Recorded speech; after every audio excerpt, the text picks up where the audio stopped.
Halo, selamat sore. Berjumpa lagi bersama saya Jim Lomen Siombing di Visi 98. Kali ini edisinya edisi yang telah dibahas yaitu tentang RUU TNI, Rancangan Undang-Undang TNI. Kenapa waktu itu saya tidak mau bahas? Karena kan lagi masuk bulan Ramadan. Jadi sebagai prinsip dari saya sendiri, ya tidak mau bicara hal-hal yang berbau politik pada saat saudara-saudara Muslim sedang menjalankan ibadah Ramadan, puasa. Nah, sebagai kata pembukaan saya mengucapkan minal aidin wal faizin, mohon maaf lahir dan batin, selamat merayakan Idul Fitri, mohon maaf terlambat ngomongnya. Oke, kita kembali ke topik soal RUU TNI yang kemudian menjadi sudah undang-undang. Sangat heboh pada saat pembahasannya. Kenapa? Karena masyarakat melihat kok pembahasannya itu terkesan tidak terbuka, terkesan terburu-buru, dan terkesan tidak punya alasan yang memadai. Termasuk saya juga melihat seperti itu. Kenapa?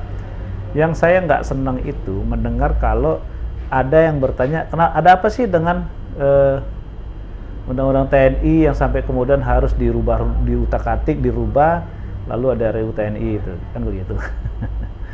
Nah, lalu dijawab oleh beberapa petinggi TNI, termasuk Panglima, mengatakan begini, ya undang-undang ini sudah terlalu lama, jadi harus direvisi, gitu.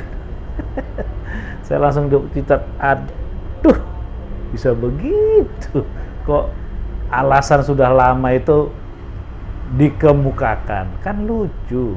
Seharusnya ya alasan yang lebih intelektual lah gitu kan, yang bisa masyarakat luas bisa menerima. Berbahaya kalau menggunakan alasan RUU ini sudah lama perlu direvisi. Nanti ada yang jahil mengatakan, iya juga ya kita sudah lama nih tinggal di Indonesia, kita ini yuk bubar dong Indonesia. Kan nggak begitu, maksud saya membangun alasan itu yang bisa diterima oleh logika, masuk dalam poin diskusi yang positif, kemudian juga akan menghasilkan RUU yang menjadi undang-undang yang juga bagus. Jangan sampai nanti sedikit-sedikit direvisi, sedikit-sedikit revisi. Kan republik ini kan republik revisi. Ganti apa rezim, revisi gitu kan, ganti ini revisi, terus begitu nggak diterima oleh masyarakat, pihak-pihak yang berkepentingan mengatakan, ya sudah kalau tidak terima silakan bawa ke MK gitu. Ya kan nggak juga, seharusnya berpikir bagaimana undang-undang yang diciptakan itu tidak harus ada yang menggugat, tidak harus ada yang mengajukan ke MK, berarti prosesnya itu baik, dialognya itu terbuka, isi dan materinya itu dapat menjawab kebutuhan jangka panjang, kan begitu. Nah, kembali ke RUU TNI itu gitu ya. Masa sih mau dibahas aja tiba-tiba ada yang demo cuma 1-2 orang aja, terus besoknya dilanjutkan di tempat yang sama dihadirkanlah alat-alat perang itu kan. Dari sisi itu saya mengatakan ya memang RUU ini nggak layak gitu loh kan. Masa penerimaan kritik aja disambut dengan angkatan perang yang dihadirkan di tempat pembahasan, terus kemudian pada saat paripurna semua angkatan perang itu ada di gedung DPR RI. Itu menandakan bahwa mentalitas keinginan berpolitik TNI kita masih tinggi, syahwat politiknya masih tinggi. Nah itu satu. Yang kedua, ketika sudah menjadi undang-undang TNI, berkembanglah alasan yang dikemukakan oleh para pihak-pihak terkait yang mempunyai keinginan RUU itu tidak digugat di MK dengan alasan, ya kalau nanti kalau ada bencana alam, siapa yang turun membantu masyarakat, siapa yang bikin dapurnya, siapa yang bikin rumah sakitnya. Saya langsung berpikir, gimana sih cara berpikirnya membangun alasan kok begitu gitu kan. Tentara, polisi, birokrasi itu kan abdi negara, menjadi garda terdepan ketika situasi kritis, baik itu bencana alam, perang, apapun segalanya gitu. Jadi itu udah menjadi kewajiban mereka, tanggung jawab mereka. Tanpa undang-undang pun itu memang sudah tegas mereka. Dan tolong dicatat, itu bukan sikap peduli sesama yang seperti menanggulangi bencana itu bukan hanya ada di tubuh TNI, tubuh Polri, tapi di seluruh masyarakat kok. Kita lihat setiap ada bencana alam, warga sipil itu bahu-membahu membantu. Bukan kemudian ada tentara, ada polisi, terus ada pihak-pihak yang menangani, kita duduk santai sambil merokok, sambil nyanyi, bergitar-gitar, enggak gitu loh. Jadi yang saya mau katakan, alasan semacam itu saya kira nggak tepat.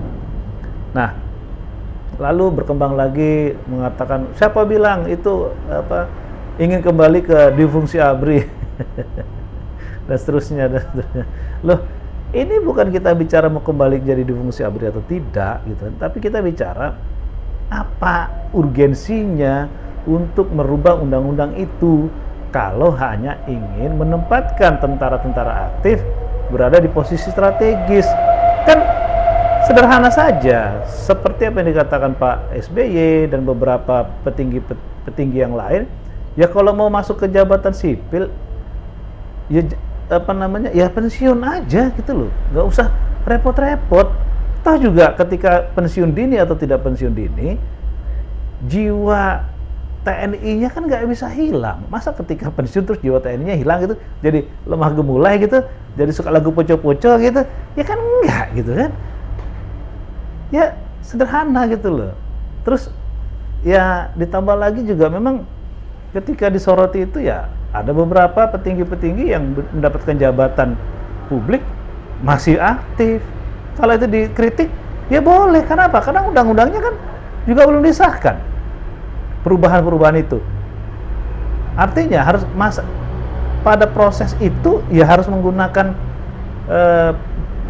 undang-undang yang lama, persis seperti katakan Pak SBY, ya mundur. Sama juga banyak sekali para abdi negara, baik polisi mau TNI, ketika dia mau ikut kontestelasi dalam politik, mau jadi anggota DPR RI kah, atau mau jadi pejabat publik tingkat kabupaten atau wali kota provinsi, ya mereka mundur dulu, mengajukan pusat mundur, pensiun dini dan seterusnya, dan nggak ada masalah soal itu gitu loh. Nah jadi kembali ke kalau kemudian ini disampingkan cara berpikir seperti ini, wajar kalau masyarakat mengatakan, oh berarti mau masuk ke difungsi ABRI lagi dong. Saking pusingnya, saking ribetnya mendapatkan penolakan yang luar biasa dari kalangan masyarakat, mahasiswa, ibu-ibu, ya pekerja-pekerja informal yang lain, dari sudut-sudut gang, dari tempat-tempat ngopi, selalu menggerutu melihat adanya dorongan untuk merubah undang-undang TNI. Nah, kalau sudah semasif itu kan seharusnya jangan dipaksakan juga gitu loh. Kalau hari ini survei TNI itu baik karena memang itu akibat dari reformasi yang berhasil mendorong TNI dan Polri dipisah. Satu, yang kedua berhasil mendorong TNI untuk kembali ke barak dan menjadi TNI yang profesional, menjadi benteng keutuhan negara.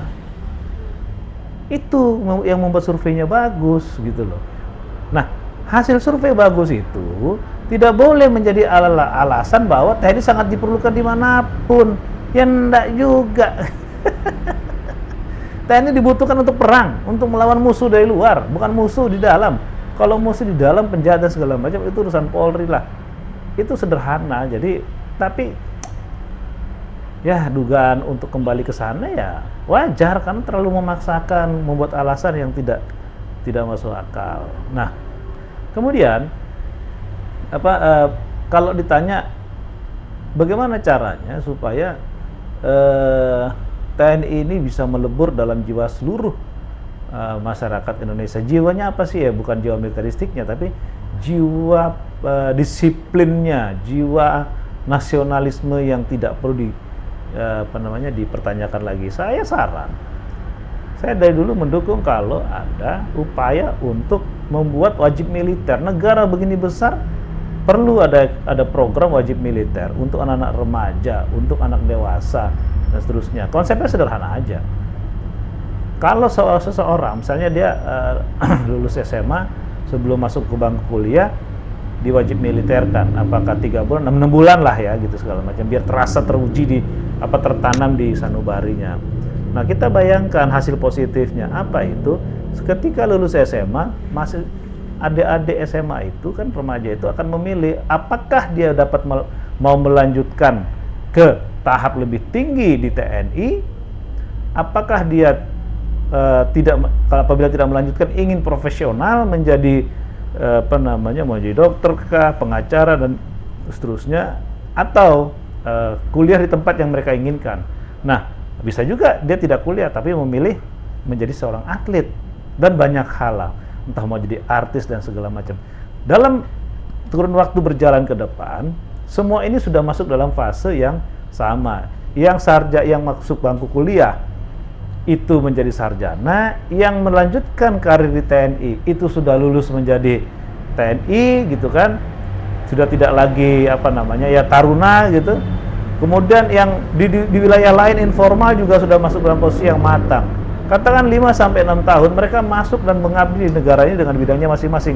Saya yakin di antara mereka akan saling menghormati, saling menjaga, saling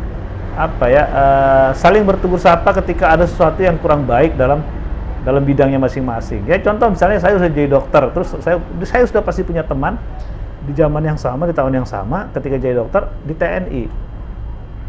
Begitu juga di birokrasi, begitu juga di tempat yang lain. Itu teman saya.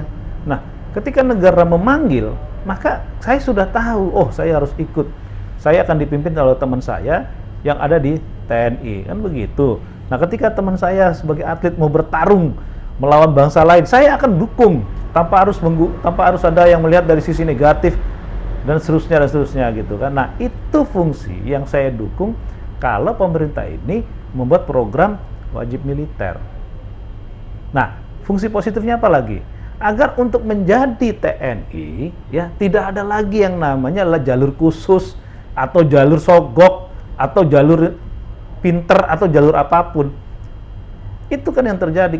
Saya buka aja. Mana yang lebih mudah masuk menjadi TNI? Apabila seseorang sudah punya ayah atau paman atau relasi yang sudah TNI, atau yang sama sekali tidak punya, mana yang lebih mudah? Pasti orang mengatakan yang pertama. Apalagi relasinya itu orang tuanya yang pangkatnya sudah bintang. Waduh, itu jalur tol. Lalu akan bersaing dengan anak-anak yang nggak punya jalur apa-apa, hanya mengandalkan mental ijazah SMA yang pinter.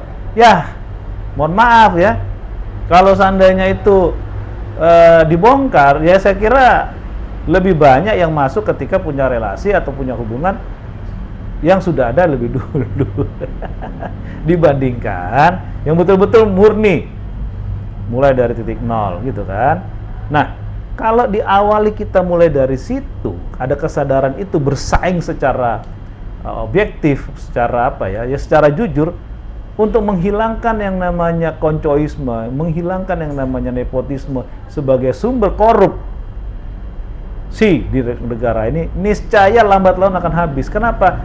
Karena seketika saya mau korup, saya mikir, waduh ini gua kalau korup tentara-tentara itu, teman-teman saya itu hidupnya nanti susah.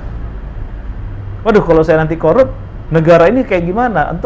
Nah, begitu juga di TNI atau Polri. Waduh kalau saya bekerja tidak baik, saya seperti kayak polisi mau nangkap orang aja harus minta sogokan, kan saya malu karena yang saya minta ini orang-orang atau teman-teman atau saudara-saudara saya yang memang dulu pernah ikut saya menjadi wajib militer. Nah kan nih bangunan cara berpikir itu disingkat cerita lah kalau seandainya menyangkut tentang undang-undang TNI dan seterusnya. Tapi pada dasarnya kalau ditanya sikap saya sebagai aktivis 98 untuk rancangan undang TNI ini yang sudah jadi undang-undang, saya tidak setuju karena alasannya tidak masuk akal. Mungkin itu dulu dari saya, Jim Lomen Siombing, Visi 98. Terima kasih.